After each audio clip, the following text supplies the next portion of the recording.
तब भी हम खुले छूट देते हैं कि सब अपना पक्ष रखें, फिर बात करते हैं। लेकिन इस बार विपक्ष काफी थोड़ा हावी दिख रहा है। पिछली बार आप लोगों की इतनी डंके वाली सरकार थी कि विपक्ष कुछ था ही नहीं।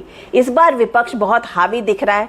तो इसको मैनेज करने में आपको, जैसे मैंने देखा कि धनखड़ साहब भी कह रहे थे कि मुझे इस बार सदन का सपोर्ट नहीं मिला, फिर ये देखा गया कि सदन को 3 दिन पहले स्थगित कर दिया गया।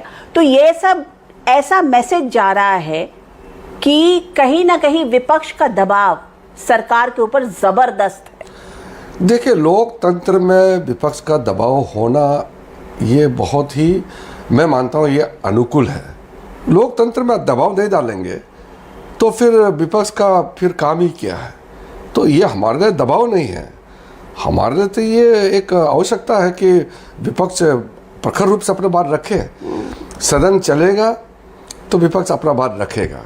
आपको नहीं मालूम अनुराग जी, मैं अंदर का बात बताता हूँ। जब सदन स्थगित होता है या जैसे कांग्रेस का पार्टी का लीडर ने कह दिया कि आज संसद चलने मत दो, लेकिन जब संसद नहीं चलती है या बंद हो जाते हैं 2-3 घंटे के लिए, तो कई सदस्य मेरे पास अलग से आके बोलते हैं कि यार हाउस चलना चाहिए, हम अपना बात रखना चाहते हैं, अपने क्षेत्र का या किसी भी मुद्दे को लेकर के हम बात रखना चाहते हैं। बात तभी रखेंगे जब सदन चलेगा।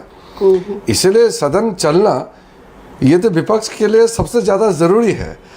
और मैं दूसरी बात बताता हूँ, ये एक गलत फहमी होकर बैठा हुआ है विपक्ष के लोगों के मन में कि सदन नहीं चलने से हम दबाव डाल रहे हैं। अरे सरकार तो वैसे ही चल रहा है, वो तो सरकार तो चलेगा, लेकिन नए कानून बनाने के लिए, विस्तृत रूप से चर्चा करने के लिए सदन में विपक्ष को तभी मौका मिलेगा जब सदन चलेगा। इसीलिए जितना सदन कम चलेगा उतना नुकसान ज़्यादा होगा विपक्ष के लिए।